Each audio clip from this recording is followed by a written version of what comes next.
It's my pleasure to open the GYA-ISC dialogue on rethinking human development this morning for myself, but since we are in COVID, it's all kinds of times for everybody. So good morning, good afternoon, and good evening, I guess, to this great format.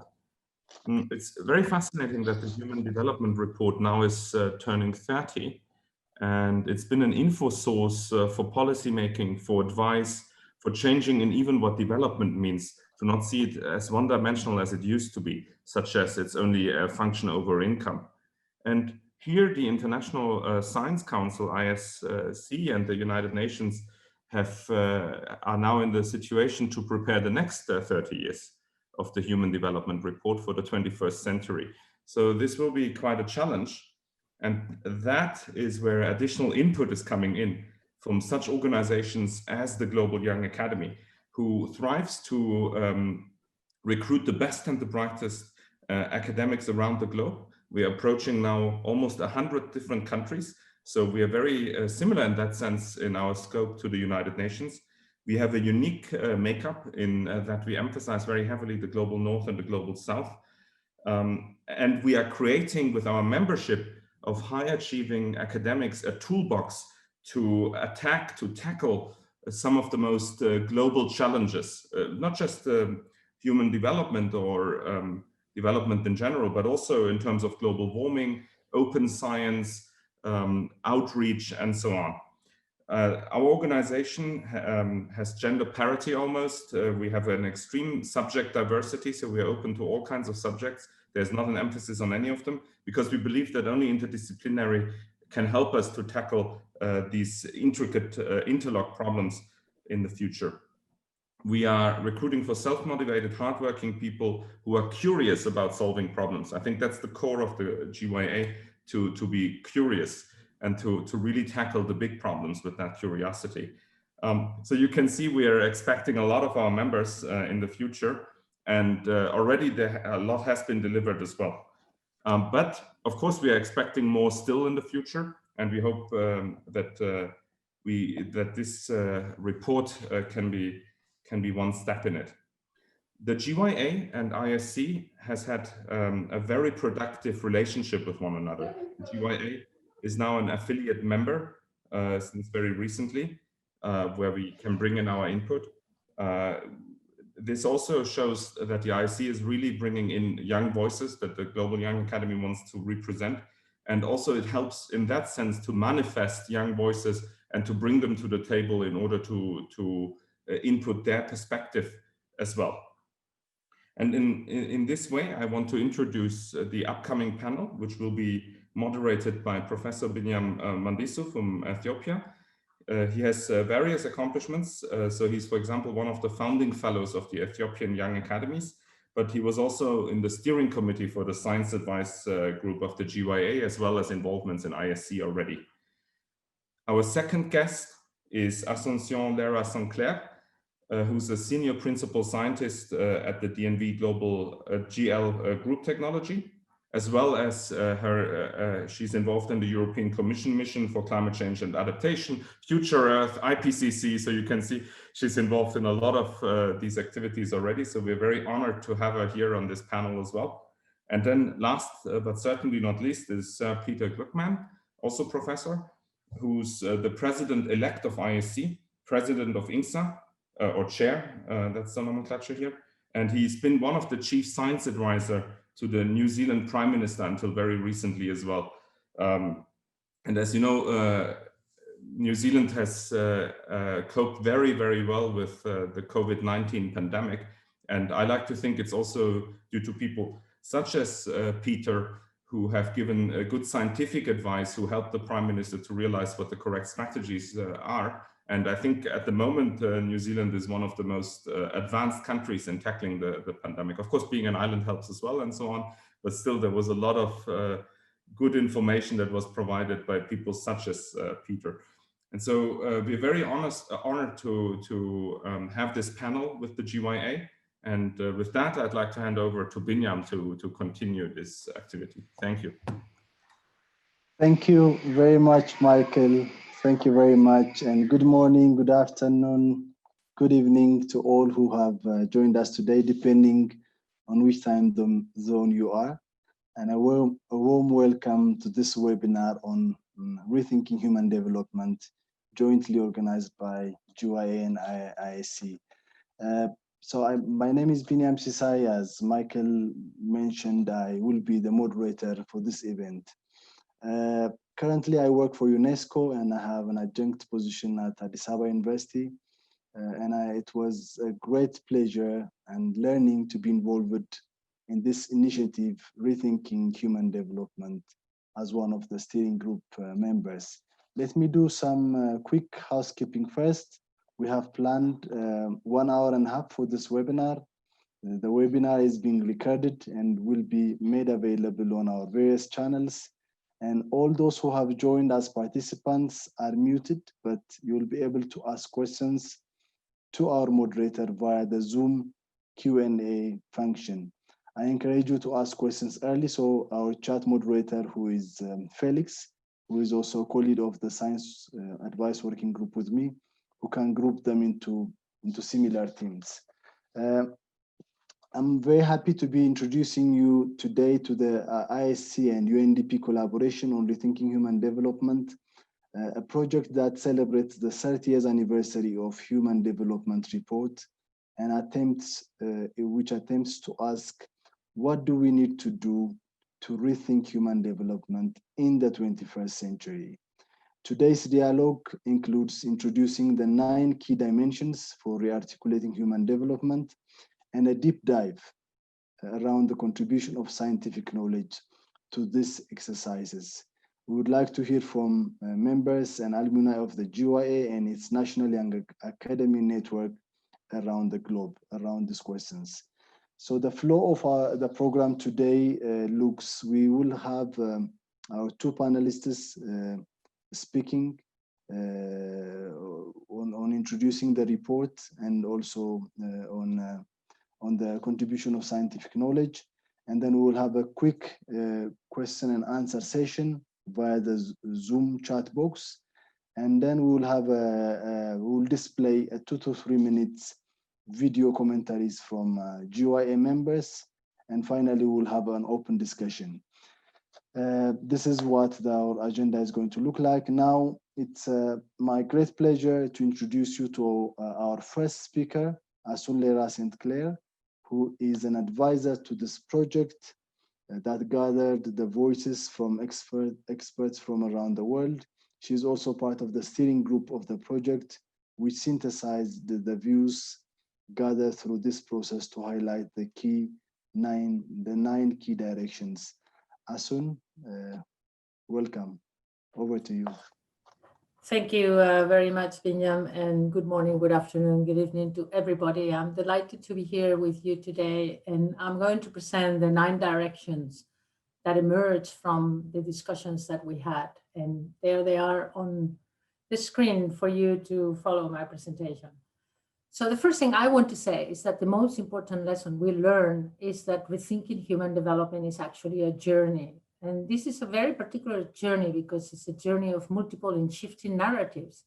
And the beauty of all the insights received in these past months is that we actually have signposts to guide us through that journey. And those are the 9 directions that our synthesis work has identified from the consultations that we have made. So I just dive into them one by one very quickly to introduce them to you. The first one is that we need a fresh start for rethinking the meaning of development. This is a term, as many of you know, that has a lot of baggage from the tradition of overseas development aid and development economics, and very often even has negative connotations of colonialism, oppression, and policies that have actually caused harm to people rather than enhance their human development. So a fresh rethinking that shakes away these negative connotations will take our journey into exploring the meaning of development from other fields of knowledge and from other perspectives, social psychology, the medical sciences, or evolutionary biology. They all have traditions about the meaning of development from which we can take enormous inspiration and lessons. We also learn that development processes are about change processes that can be incremental, can be transformative, and can also be positive or negative. So it is also about mindsets, values, and spiritual beliefs. And therefore, development always takes us into this moral realm and the normativity that the originators of the concept human development always had very present. The second direction emerging from our discussions is that, well, human development has always been about visionary thinking, but often the vision has been lost in narrow indices and measuring tools. And we heard many voices saying that we need to retake this visionary rethinking, but this time perhaps on the meaning of humanity itself. There are many threats to our humanity. The climate emergency, already mentioned by Michael, threatens the human race, and the lives that we have are completely dependent on an environment that is being destroyed. At the same time, we also have a big push from technology, and our lives are changing, and even the meaning of who we are and how we relate to one another is very much technology facilitated.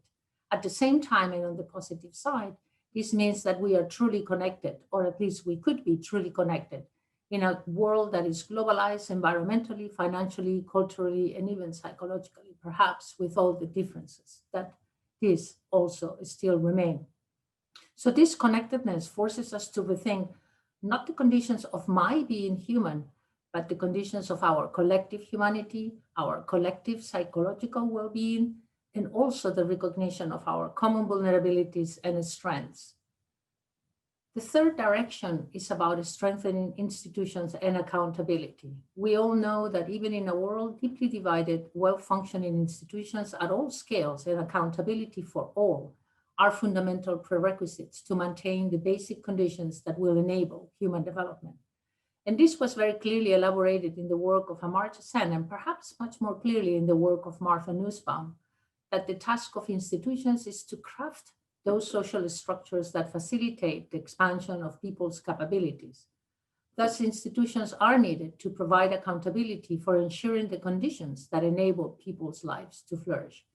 In today's complex and interconnected world, institutions and accountability are deeply important in crafting this journey towards global human development. The fourth direction that emerges and was mentioned by absolutely everybody we talked to is that we can no longer talk about human development unless it is within planetary boundaries. Our impact on the planet is already leading to irreversible changes with huge consequences, perhaps also most importantly, affecting those most vulnerable. And also these consequences have a potential to affect the potential of human development for future generations.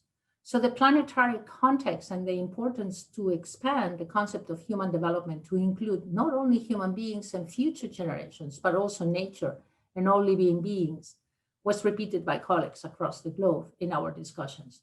Many pointed to the inability of the current Human Development Index to capture the value of non-human natures and ecologies as we continue to treat environmental and social damage as an externality outside the scope of growth processes. So the rethinking of human development can no longer pit economic development versus the environment. This is a dead end and it needs to be broken up. We need to find our way into sustainable human development. The fifth element is that inequality is a major barrier for human development. And at the same time, the idea that social cohesion is a necessary condition. Current levels of inequality and the lack of social cohesion within and across countries are a major challenge for operationalizing the concept of human development and for implementing the needed measures to correct that. Inequality and lack of social cohesion are not only bad in themselves, they act as barriers.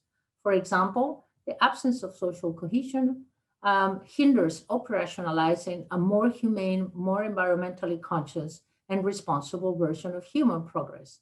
Gross inequalities in wealth, power, or voice and representation discourage open debate on the meaning of progress and development. They pollute institutions and even prevent accountability.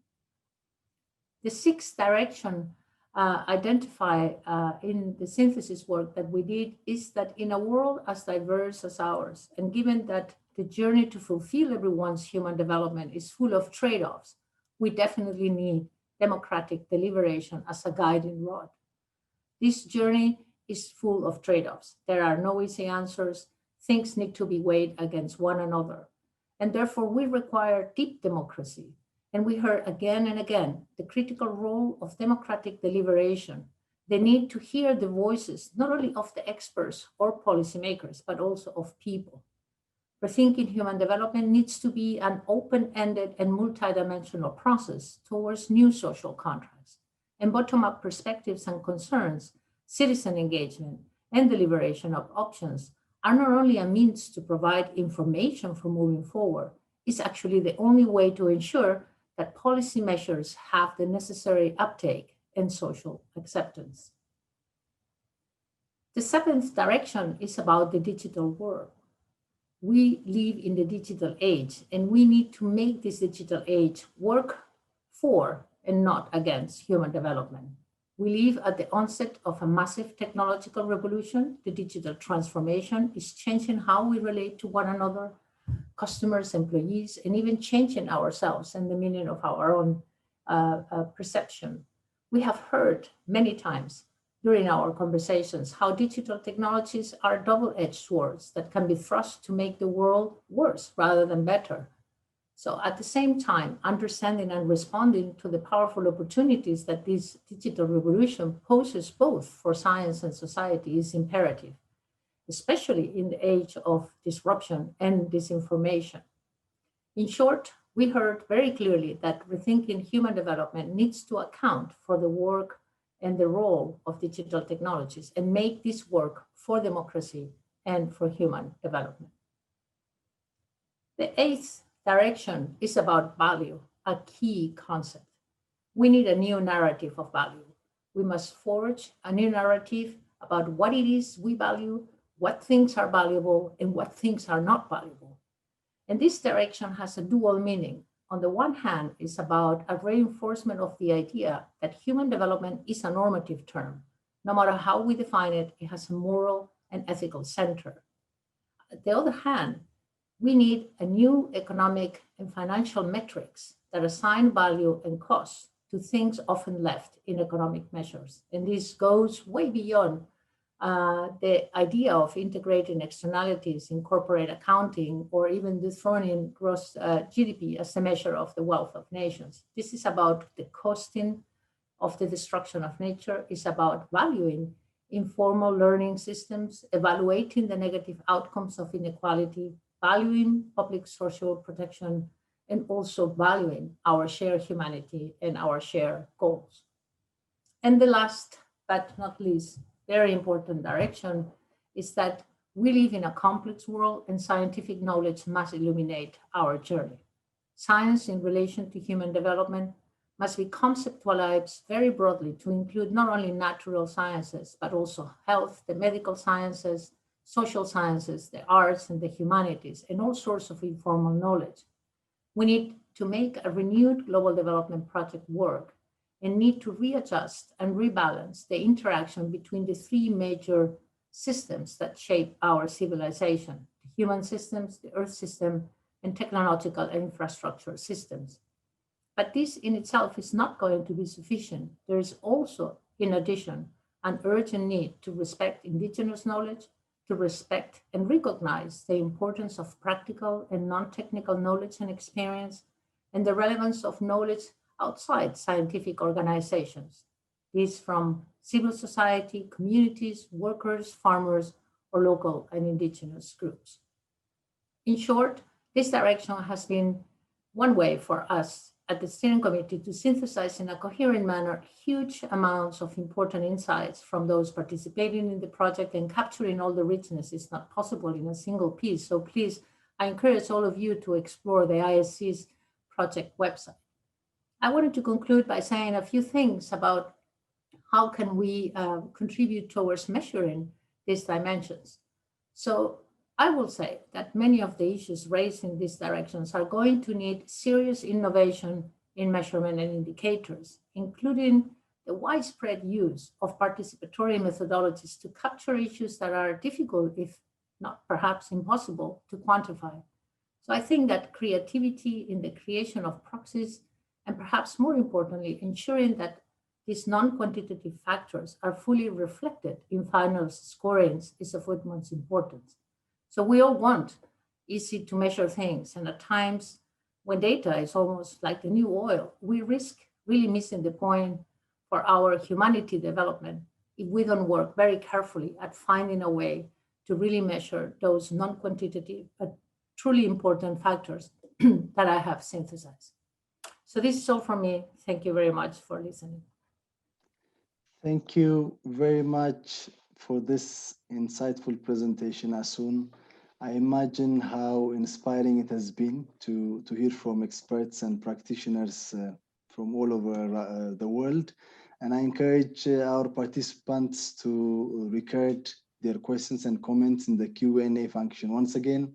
So we want to hear from you. What are your views on the 9 key dimensions and themes that has emerged from these conversations?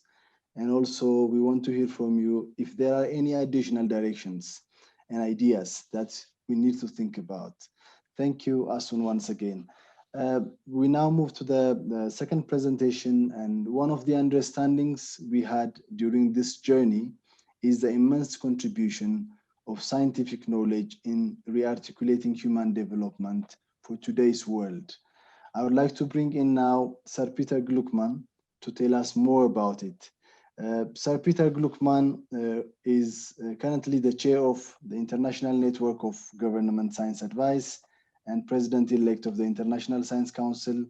He heads the COI2, the Center for Informed Futures in the University of Auckland, and the Center for, as Michael mentioned earlier, he has served as the first Chief Science Advisor to the Prime Minister of New Zealand. And Sir Peter has written and spoken extensively on science policy, science diplomacy, and science society interactions. In 2016, he received the AAS Award in Science Diplomacy. And this is just a bit of the introduction about Sir Peter Gluckman. Sir Peter Gluckman, the floor is yours. Can you see my screen, Binyam? Yes, yes, we can see. Well, first of all, let me congratulate Asun. What an outstanding summary of the work that the panel has done. That was an absolutely outstanding summary.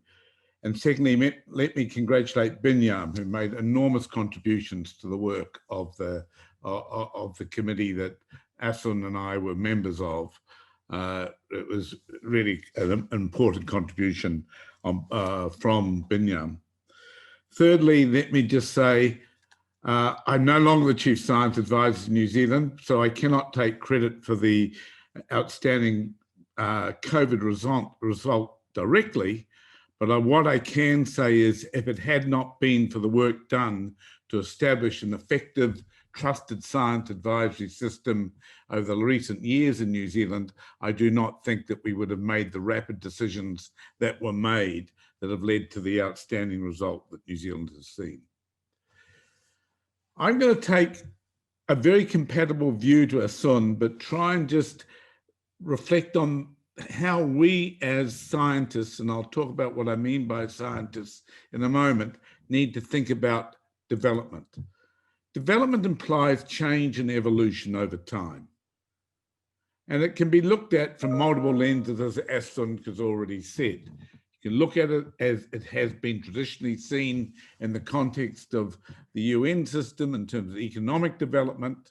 But I think we need to also think of it, as Asun has already said, in terms of institutional, organizational, and societal development. And in that regard, decolonization on one hand and the advent of new forms of democracy on the other are important parts of the evolution of change. There's also been enormous social change at different speeds in different societies, which is relatively recent in terms of equity and empowerment. And I think that's a critical part of the discussion as well. And finally, but not least, is our individual development as individuals. And in some cultures, we need to think of the family rather than the individual as the unit. But in terms of biological development, from a single-celled fertilized cell to the adult, and in terms of physical health, mental health, which I'll return to, and our progress through life, which we might measure as a sense of purpose, of well-being, of fulfillment, of relationships, of participating well in society, and so forth. So what is development? I come from an evolutionary biology background in part. So we have to think of development both in historical and ecological terms. And you can do that at different scales. Individual development and contextual is influenced by history, our genetic history, and our environment. And it's important in that regard to understand that humans evolved to live in small social groups.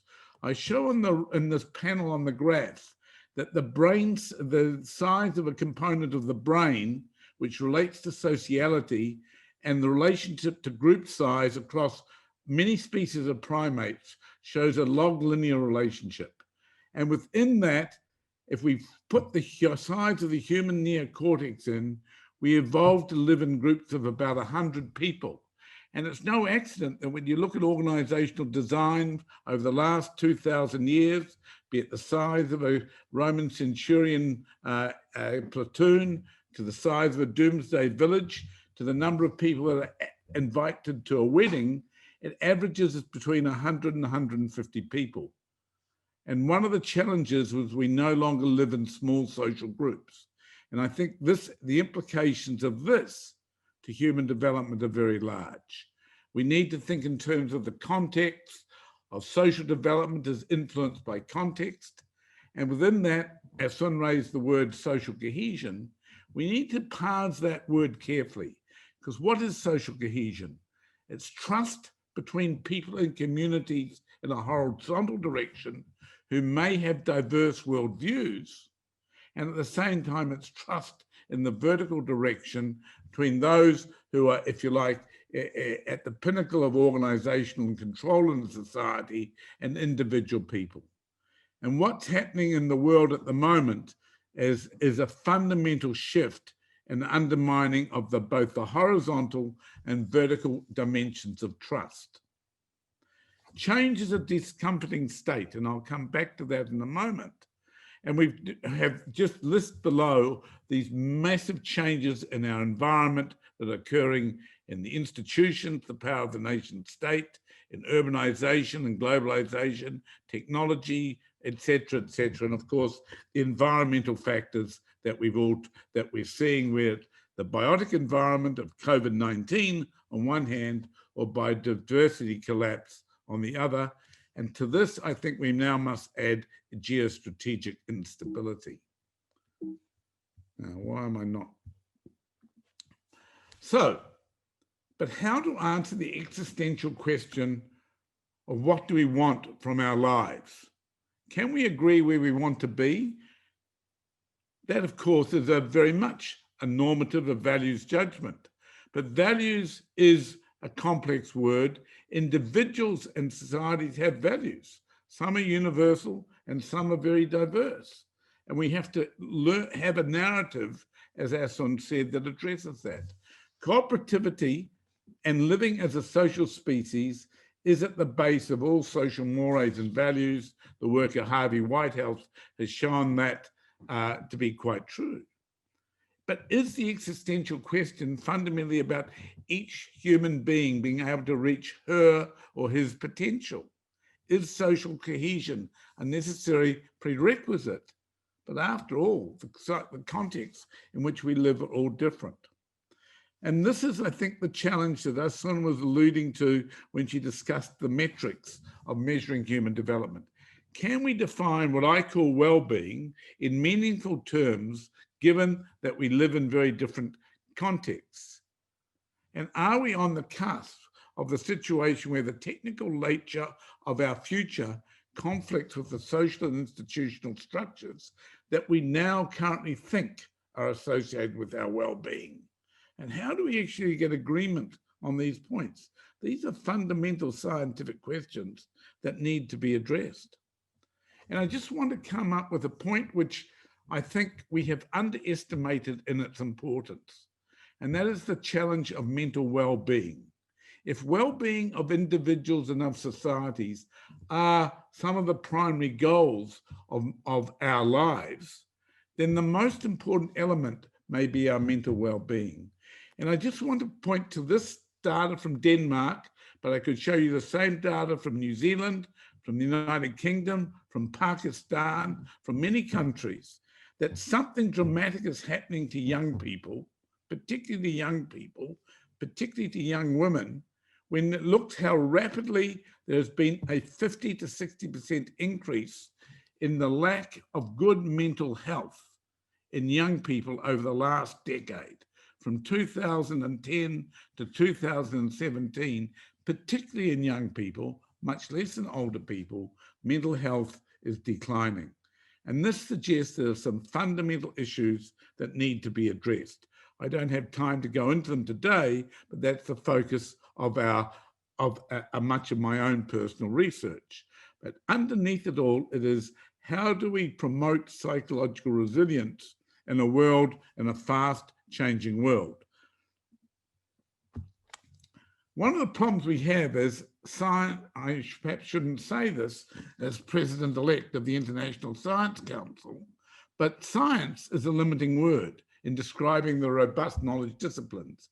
Many people see science as natural science and social science, but we need to think far more broadly in terms of the range of knowledge disciplines that need to be brought to bear. We all understand what science is. It's not a series of facts, it's a set of processes, but we also need to acknowledge that science does have embedded values. I could spend time on that, but I won't in the interest of this discussion. Human development cannot be approached through a singular disciplinary lens. Disciplinary science, whether it's monodisciplinary, multidisciplinary, or interdisciplinary, is important in understanding the various components of human development, as both Asun and I have summarized. But we're dealing with complex open systems which itself have emergent properties. Science has been inward-looking for much of the last 200 years. What I call the Miltonian model of inward-looking of science preaching truth to the world must be and is being replaced slowly by an integrated outward-facing model. Some people call it post-normal science. But that shift is hard.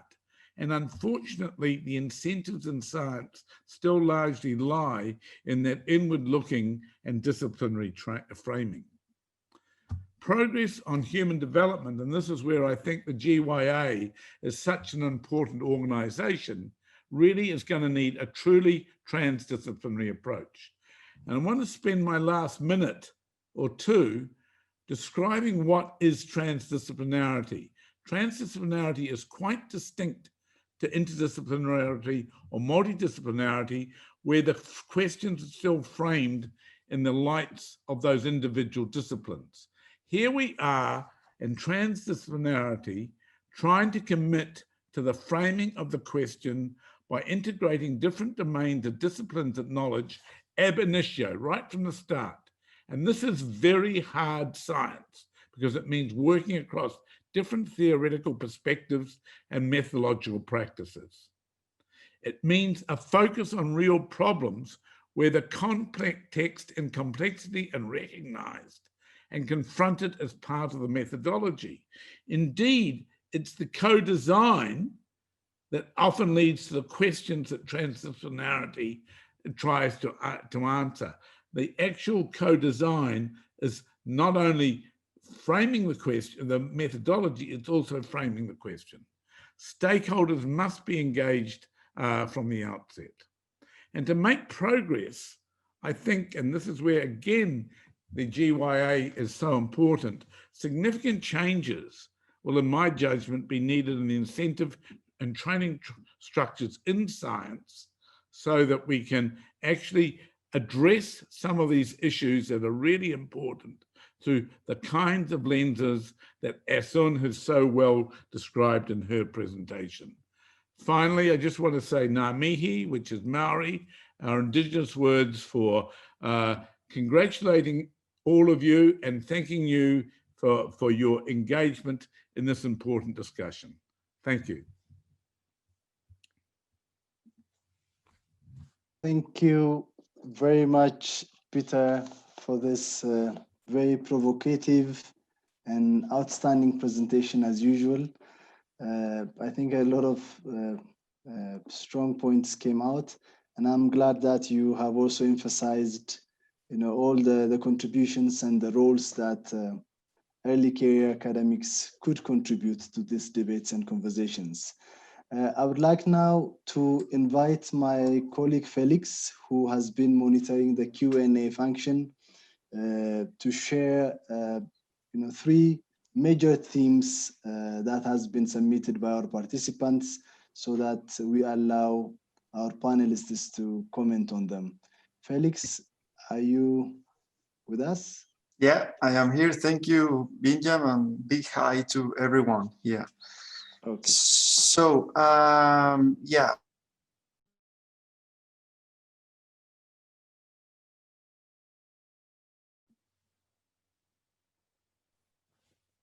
Felix, we can't hear you. Okay, that's something weird happened here. Okay, so we have here the first question from Aminur. Whether democracy is absent properly, how to calculate human development in a particular country or region, like South Asia? Mm-hmm.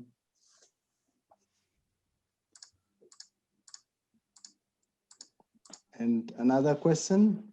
Another question. No freedom of expression in some countries. What can UN or international bodies do to address this? Mm-hmm. Another question, read. In the past, the Human Development Report was closely linked to the Human Development Index, which was a major element of its influence. Whereas it is clear the measurement in the revised concept is a huge challenge. What ideas have already developed with respect to measurement? And can we add one more, Felix? Yes, I have a couple of more. One is, how can the 9 directions be implemented? This is addressed directly to Asuncion. And how are they related to the SDGs? Thank you very much, Felix. Maybe we will allow Peter and Asun to respond to this. And if time allows, we'll get back to them. Otherwise, we will address them at the end of the session. Thank you, Felix. You're welcome. Over to you, Asun and Peter. You want me to start? Please. Yes. So maybe I can start with that last question as to how these 9 directions relate to the Sustainable Development Goals. That's a very good question. I think the ambition in this project, which is a collaboration between ISC and UNDP, is to try to understand how the concept of human development, which really has a very rich intellectual history, can be rethought for today. And in doing so, this rethinking can become a major intellectual underpinning for the Sustainable Development Goals, right? The Sustainable Development Goals, which came much later than the origin of the idea, are much broader. They touch upon many different topics, mostly all of them. So I think that's the relation. The relation is, how can we bring the rich intellectual tradition and the rich rethinking that this project is hoping to push and to continue forward, to provide the SDGs with those with an intellectual background that can be taken up. I mean, if you think about all these 9 directions, they cannot be applied to all the Sustainable Development Goals.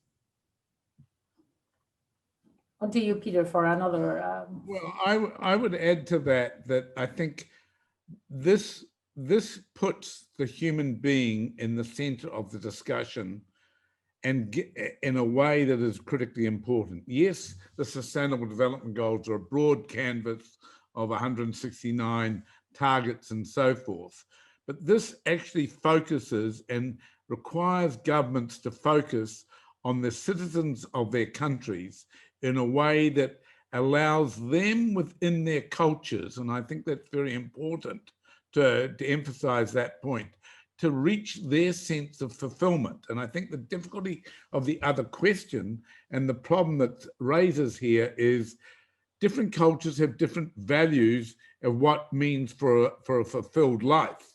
What we're trying to do in this, I think, is really allow that rich variance to be supported by the things that are clearly important in terms of this broad understanding. I think the difficulty of the first two questions is very real. I mean, empowerment of people to have empowerment in their lives, which we know from the work of Michael Marmot and others, is critical for health, it's critical for mental health, confronted by different forms of organization of governance. And I think we're going to see over the next 20 to 30 years a lot of tension in this, because in a way the digital world creates other forms of governance as well. And I think that the weakness of I think the strength of good metrics, and that's always been the value of these various indices, these composite indices, is it does encourage governments to shift their positions on certain things. But I think that the questions raise the fundamental issue. Not everybody agrees, sadly, on empowerment of all the citizens of every country on the planet. That is something that can only be nudged. I don't see that the scientific community can change it in any other way other than relating empowerment in different ways and the 9 dimensions Asud pointed out to the richness of being a human being on this planet. I don't know how to answer in another way, Asud. Do you have another way to answer it? No, I think it's a brilliant answer. I was trying to figure out. I completely agree. Thank you. Thank you very much, Peter and Asud, for these points. You know, one of the things that we did as part of GYA's contribution to this important conversation was we have requested our members to read through the report and submit a 2 to 3 minutes commentary videos. And some of our members took the time to do so, and we would like to run a few of those, just 3 of those now. And then these are their extended comments, and we'll have the opportunity for Asud and Peter to comment on them later. We will start by the commentary that was sent to us by Dr. Christopher Barrington-Lay. He is an economist, associate professor at the Institute for Health and Social Policy and the School of Environment at McGill University, Canada. Jennifer, do we have Christopher's commentary video ready for us? Yes. Okay. Please. Thank you, Christopher, for doing this. Predicting the future is not easy. Decisions we make now will affect our planet well into the future. To make good decisions, we need to predict their consequences as best we can. Most often, decision makers use material factor predictions of things like GDP and try to maximize future incomes. Material factors are easy to analyze and measure, but we care much more about our well-being or happiness. In a pioneering study, McGill researchers developed a statistical model based on well-documented past changes as a guide. With this, they made the first predictions of how global well-being might change in the future. As a reference point, the 2017 Gallup World Poll found that, on average, people rated their own well-being on a scale of 0 to 10 at 5.2. Their model predicted that changes in material factors, including GDP and life expectancy, could lead to global well-being levels ranging from no change to an increase up to 6.0 between now and 2050. In contrast, scenarios based on non-material factors such as social supports, freedoms, and fairness show a very wide range of possible well-being outcomes, from a drop to 3.4 in the most pessimistic scenario to an increase to 6.8 in the most optimistic case. This strongly suggests non-material factors will likely have a much greater effect on our future well-being. Rather than focusing on income, building, and supporting strong, healthy societies should be our priority. When we measure overall life satisfaction by asking people how good life feels with just one question, here's what we get. Here's what the world looks like. And here's what's happening in India, one of the places which is getting richer, but where life is getting worse since 2006. This is not some weird concocted composite index I'm showing you. This is literally how satisfied people say they are with their lives. And not all countries look like this. In the context of sustainable development, all countries are developing countries. I believe that the only way we can feasibly build an ecological civilization is to reorient our policy about human well-being towards what people actually experience. This means taking the insights from measuring subjectively reported life satisfaction and making policy accountable to it. It turns out that we are highly social beings, and we could be making life better by paying proper attention to the social fabric of society, rather than assuming economic growth is the fastest way to improve lives. There are now a growing number of countries and international efforts working to build the measurement systems and quantitative tools for turning government policy towards this kind of human-centered development.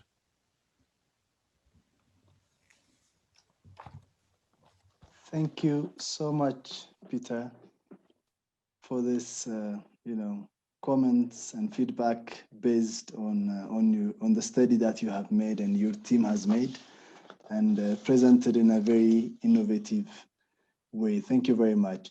And now we move to the second commentary presented by Dr. Stella Carpi. She is an anthropologist and research associate in Migration Research Unit at the University College London, UK. Can we run Estella's video now? Thank you. Hello everyone, my name is Stella Carpi. I'm a research associate in the Migration Research Unit in the Department of Geography at University College London. With Professor Elena Fidiancasmie, I focus on Southern-led responses to displacement from Syria, and we particularly look at the case of Lebanon, Jordan, and Turkey. What perspective does my research bring to rethinking human development? I will start by saying that there's no one-size-fits-all definition for human development. My research contributes to decentralizing the ways in which we understand and implement humanitarian programs in areas affected by crisis. In our project, this means looking at how actors from the Global South respond to displacement. So how governments, NGOs, faith actors, private individuals like refugees themselves have responded to the arrival of refugees from Syria and how that differs across time. If I ask you what development assistance is, it's probably an actor from the Global South that will first come to your mind. For too long, what we call international development has overshadowed non-Western conceptions of aid. For too long, international development has been imposing views and ways of working in the areas of intervention. In this era, many researchers and practitioners believe in the need to challenge hegemonic understandings of development, and they believe in this decolonial turn. But to do that, I believe that we need to make ourselves uncomfortable. For instance, we need to acknowledge that we can't propose sustainable solutions if we don't change our own personal lifestyle, and if we don't think of our own life as a key factor to achieve the common good. Also, we need to look beyond normative strategies of inclusion and exclusion. Diversity must be acknowledged across North and South.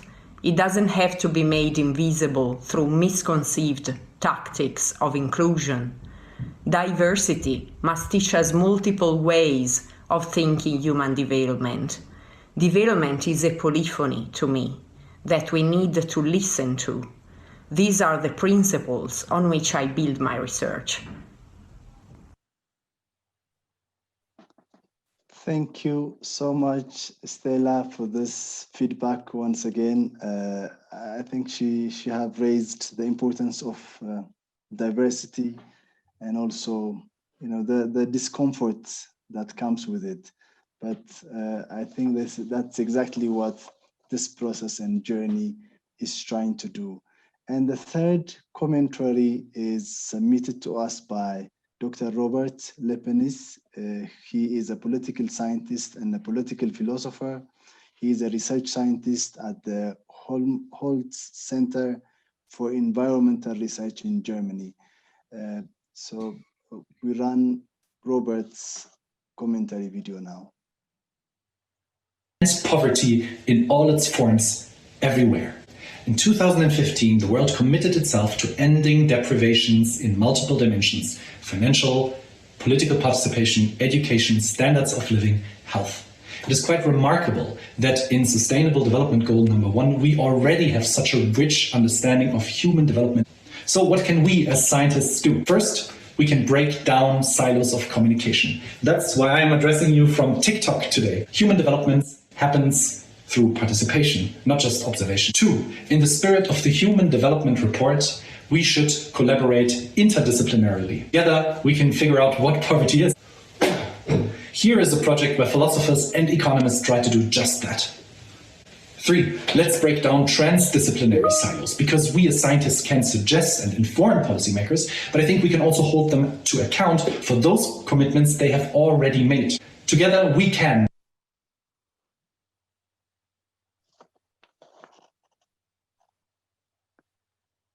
Thank you very much, Robert, again, for this very creative and way of communicating science at the same time. I now ask Asun and Peter to probably respond a little bit to some of the points raised before I open the panel for a discussion with the participants. Peter, do you want to start? Well, I'd love to get a copy of the first video in particular, because I absolutely wholeheartedly believe that this issue of psychological well-being, as I termed it, but the way we feel about ourselves and our lives, and what we mean by well-being, is at the heart of human-centered development. Now, that cannot be isolated from the other 8 dimensions that Asun pulled together, but I think it's at the heart of rethinking what it is that we want in a world, which does mean thinking about economic models. It does mean thinking about, obviously, about the planetary boundaries, et cetera, So I'm desperately keen to get a copy of that video and show it. And I also invite that, sorry, I'm blocking on the name of the presenter. It will come back to me in a moment. I'm going to be inviting that person to speak to my group, my center, early in the new year by video. The migration issue and the points that were made separately self-evident, and Robert's comments at the end, again, I cannot but help agree. While I've got the floor, can I just look at a couple of the questions that were raised? I think that the question that I think came from Felix on should we focus on optimizing the performance of every single human being in the world when we're rethinking human development? Now, I think that is an important component of it, but it's not the only component of it, because performance can mean different things. So I think that needs to be dissected. And I think I cannot but agree with Jasek's first comment, and also this whole issue of we are not dispassionate observers as scientists in this discussion. And that's true of all aspects of science. I mean, we all have, I think the process of science try to minimize our biases and our priors when we do the collection analysis of data, but we must be honest that we are part of society, not standing apart from it. And therefore, I think Jasek's made a really important point. Maybe I can add to this some thoughts. So to the first brilliant video, I agree with you, Peter. I think it touches upon a fundamental issue, right? How do we truly measure these non-material factors, and how do we merge those? Because the problem is, and the graph that shows the cross-cutting, the problem is they remain decoupled.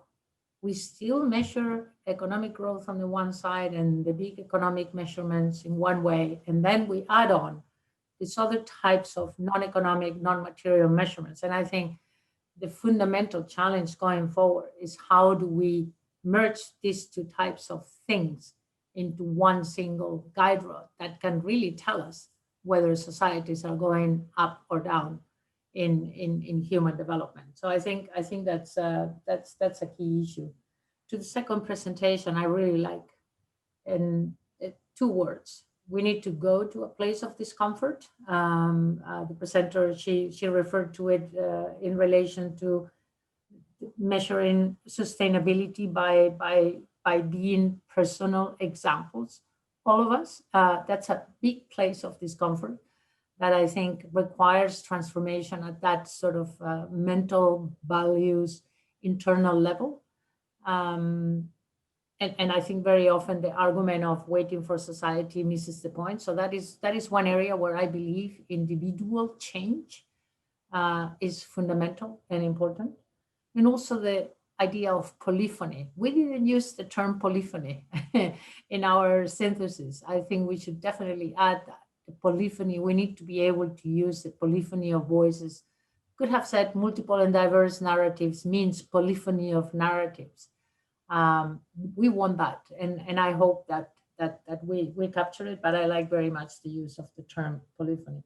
And to the last video, I really like that. I think it touches upon something very important.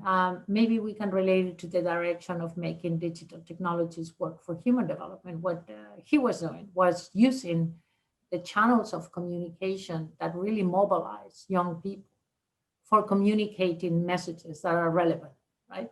Very often, many of these channels are used for what? Gossiping, attacking each other, consumerism. How can we retake the use of these channels for creating contests, for sustainable lifestyles, for showing the caring and the cohesion of a particular community? So I think it's very creative. And of course, also to communicate science, for doing science communication using these platforms, more creative than just a normal video on YouTube. So kudos for that one. Thanks.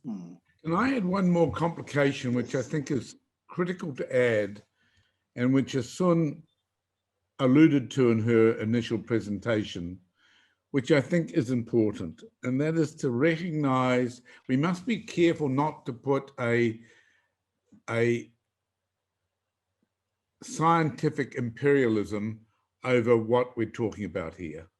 There is immense cultural diversity in how people relate to each other and how they relate to the world and to the world around them. I live in New Zealand, where we have an indigenous people called Maori, who have a very different culture to a European culture. Their relationship to land and water, the rivers, is totally different to a European relationship to the land. They feel and sense the spirits in the land and in the water. In fact, in our law, we're now starting to give recognition to some of their special places as if they were human beings in law, because we need to recognize that their spiritual and deep held understanding of their relationship to land, to water, to rivers is very different to our Western, somewhat utilitarian perspective. We cannot just wipe one out and replace it with another. We need to find a way through this discussion on human human development, which recognizes the diversity of the ways in which we relate to each other and to the world around us. It's going to be very difficult, but we've actually been caught in many ways with a very standardized, almost form of cultural imperialism here. And I think we've got quite a struggle, which social scientists, natural scientists, health scientists are all going to have to work together on to think through how we manage this diversity. To lose that diversity would be a tragedy. Thank you very much, Peter and Asun, for this very useful and very relevant comments. I agree that with the several studies that were made with indigenous knowledge systems. Some of the things that science in general struggles about, it's not an issue there. You know, the ecosystems, the nature, humans, that connection has been, you know, well understood in the way knowledge indigenous systems were studied. And maybe there are a lot of things that we can learn from that side of the way things are organized and the way knowledge is produced and the knowledge is practiced there. We now move to the last section of our webinar, where we will allow our participants to unmute and ask questions. Jennifer, can we allow our participants to do that? In the meantime, maybe I'll ask Felix for one questions from the chat, and then those of you who have questions, who wanted to make a brief comment, please raise your hand and I'll give an opportunity as time allows. I see Michael there. Okay. Yeah, very briefly, I think Peter made an excellent point that the concept of the Maori to take inanimate objects, for example, into the fold of our rules, let's say in the Western world, is excellent. We should even see it similar to what Asun said earlier as well. Animals, for example, can be put into this human development in that sense as well. They may have rights too. In some countries, they already do. And by attributing a value to them, we can also start protecting them with the conventional mechanisms in Western culture as well. I think this will be a task not just to social scientists, but also to philosophers. So the philosophy of what deserves to get rights becomes all of a sudden extremely important to achieving a very concrete goal. Thank you, Michael. Any more comments, questions from our participants? And Felix, please feel free to also come in if there is any important questions from the chat. Yeah. Okay, Felix, go ahead. Yeah, I'm here. Okay, we have a question from Jacek Kolanovsky, and I will propose that this person, he or she, comes and make this question directly to the panelist, because it is a long comment together with questions. So I would prefer that this person come and develop the questions and comment. If possible, if you are hearing me, Jacek, please. Yes, Felix. Hello, Jacek Kolanowski here from the Polish Young Academy.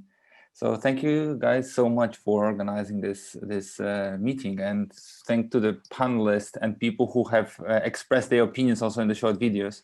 It's a very fascinating and exciting discussion. But I had several comments to make. I'll try to make them very shortly, but I was wondering, so one thing which Peter has already mentioned. So firstly, as I'm a scientist, as most of us probably, and we are always encouraged to do the scientific outreach and so on, I think we put too much emphasis on communicating scientific results and not scientific method. And then this gives a false hope to the general audience that science can solve problems which it cannot. So that's one of the things which I think maybe it's worth thinking. And I don't know if you have also came across that problem, and do you think it is a real issue to be tackled?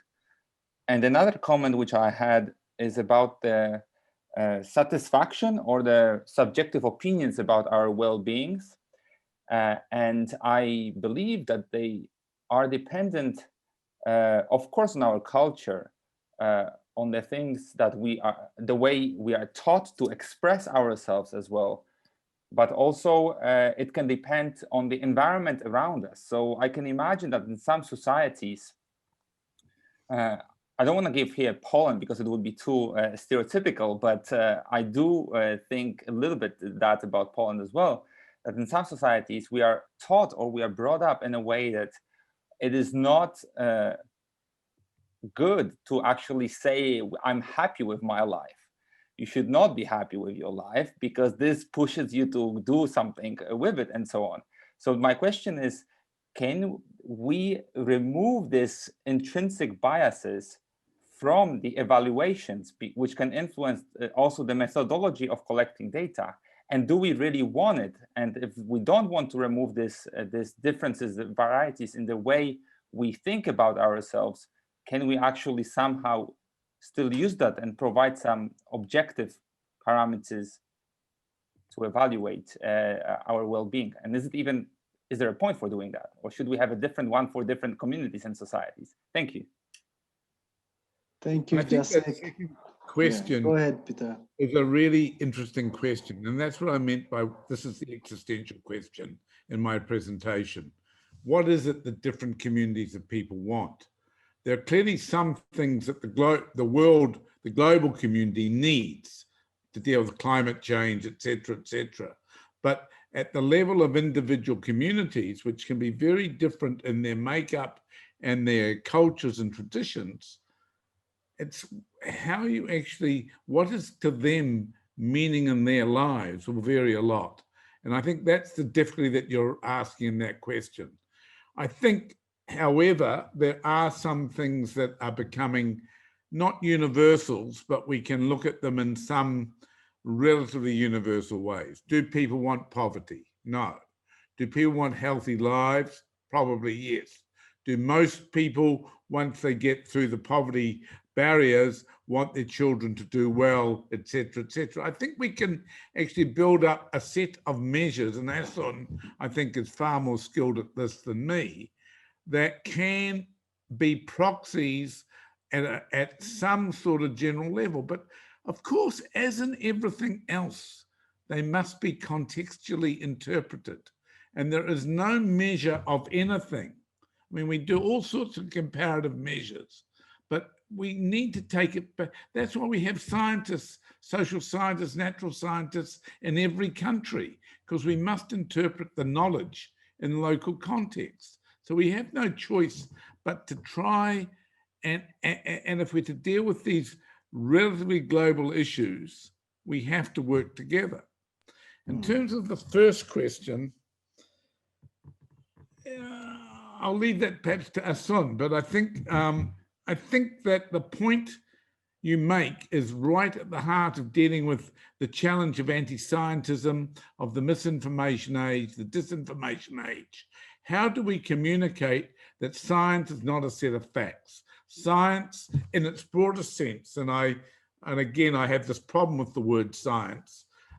Science is a set of processes by which we try to understand and gather relatively reliable but provisional knowledge about the world around us, within us. I mean, that's the nearest I can get to a definition of science as a set of processes, which clearly are very varied depending on what part of the knowledge disciplines you're in, but they're defined by processes, not by facts. And we need to get that across, because, and I think we will get that across the more and more we participate in co-design, co-production, the range of new forms of doing science, which again, many in the GYA are committed to in different ways. Let me add to that. I think that's this last point and the issue of science versus non-science. I have actually written about it, so I think it's extremely important. Definitely, science is not the only thing that needs to happen, very clearly. The problem that we have boils down to what Peter just mentioned at the moment, right? That we have had a tradition of science that was homogeneous, where it was only one particular way of doing science, more like the Karl Popper, idea. This idea that science is neutral, that is always value-free. This we have seen and suffer, all of us, with development economics, right? Oh, this is neutral, therefore I'm right. This is the scientific view. Whereas what it hides is that underlying many of the framing of the questions that scientists do, and therefore the framing of the solutions, are already a set of values underpinning this. So being able to take away that layer will help us a long way to go. And one very concrete way to do that is by being able to talk about different knowledges and this co-production and co-design with different communities, transdisciplinarity. To talk about transdisciplinarity today in general, it still is problematic. People just shake their heads. Even true interdisciplinarity remains a problem. Universities all over the world, they remain structured across faculties and disciplines, and budgets are given to particular disciplines. And if you want to have a career in science, you need to, your greatest way to succeed is to just be very narrow focused and publish on only those narrow journals, right? So the whole system takes us into a way that doesn't enable us to see those differences and engage in true transdisciplinarity. So that's my comment to this. Thank you, I had some comments on the other one, but that's Thank you very much, Chris. Into the chat a book, details of a book by Heather Douglas, who's a great Canadian philosopher, who I think has written some of the best work on the relationship between science and values and policy, and really making the point very, very robustly that Aslan's just talked to. And I think every young scientist should read something by Heather Douglas. I think she's a great thinker in this field. Thank you very much, Peter. Chris, I know you want to come in and touch the culture question. Would you? Sure. Yes, there have been many interesting and important points made. I just wanted to touch on one thing about subjective well-being, which is this question about our natural inclination to think that when we ask people a question like, taking all things into account, how satisfied are you with your life these days on a scale of 0 to 10, cultural influences must affect our aspirations and the way we define or answer that question. And while that's inevitably true, the short answer I would say, well, let me say this. You can ask an empirical question about that, which is, are the factors which explain differences in reported life satisfaction, are those factors different across cultures? And the answer to that is largely no. So largely in every culture we look at, and then 100 different translations of the question, the factors which explain people's life satisfaction differences across people and over time are similar. And part of that story is that we're very social beings, and the social connection, the social fabric plays a very large role in explaining differences. So, so two responses. One is, to first order, it turns out we're quite similar in what seems to drive how good life feels. And secondly, if it were different culture to culture, we could actually still use that tool to guide us within the culture about what to pursue. Now, as for a question, can we then, if it's not a perfect tool in the sense, if there is some cultural interpretation going on, can we find an objective measure instead? And in fact, I would argue, if there was more time, that ultimately, if you think about that carefully enough, you will decide that, no, you actually need a subjective question ultimately to guide you as to what are the objective goals. Now, it's good to have objective goals, but the life satisfaction question, or that kind of approach, can then guide you as to, let's say, a panel of more objective or more maybe immediately policy amenable objectives. And so that's one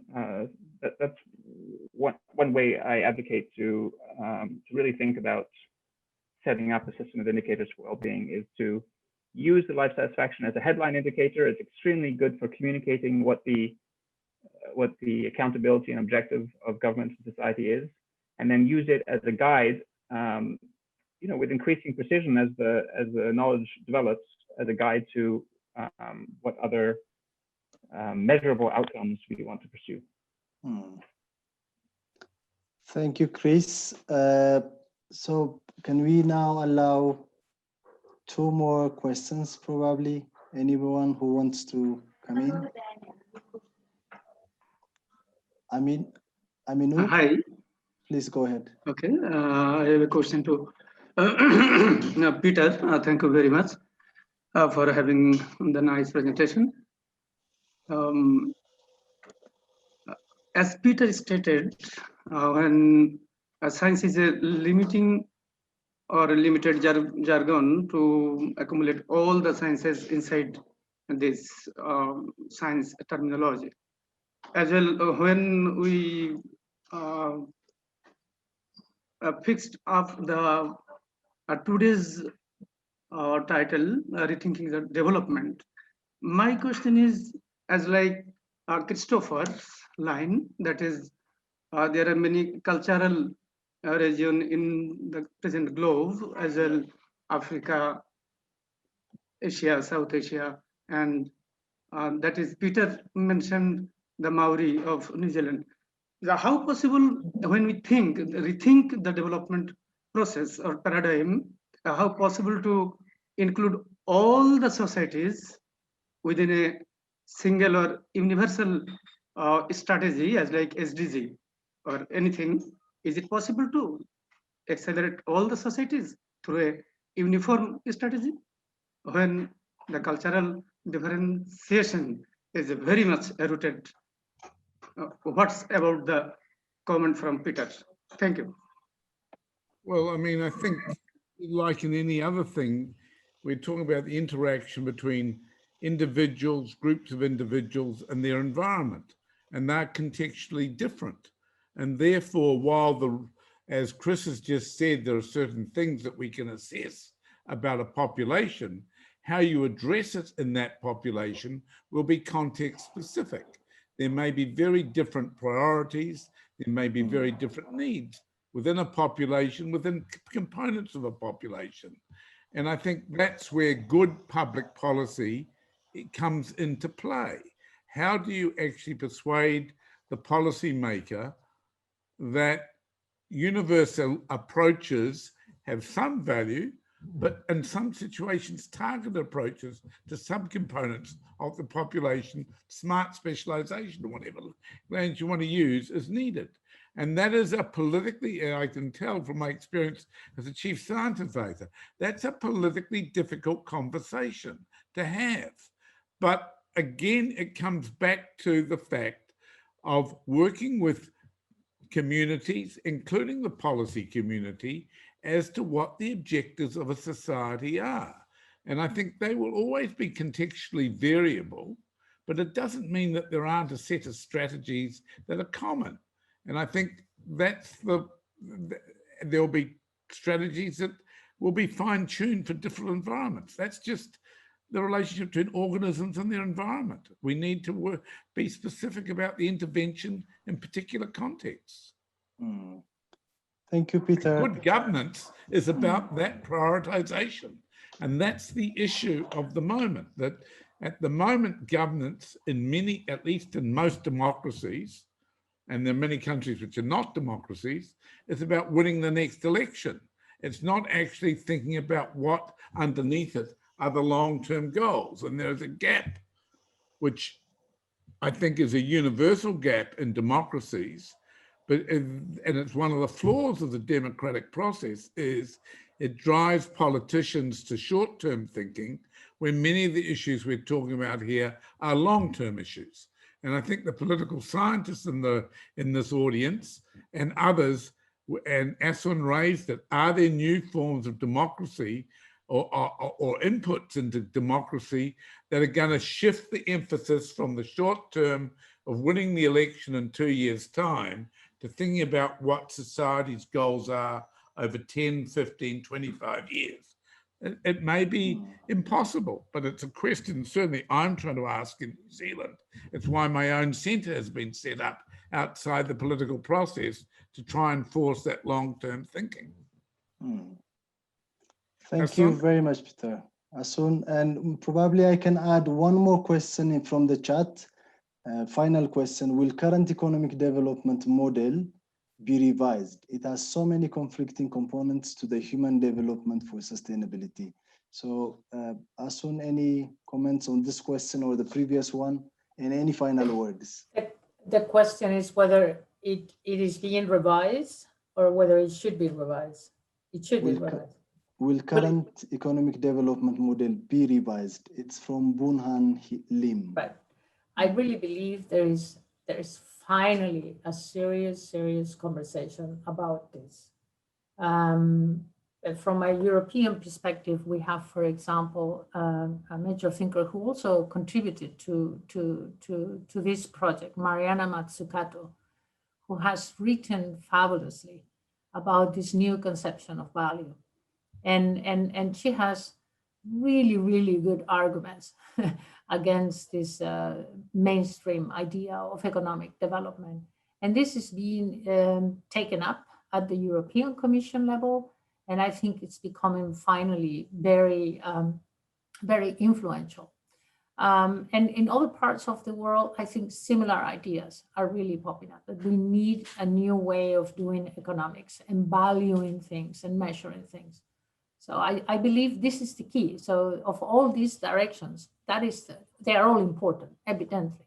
But if we don't value the right things and we don't weight things that really are a cost as a cost, we are never going to be able to get to the point to even understanding what Christopher was saying, that we really need to measure life satisfaction and make it that as the main rod.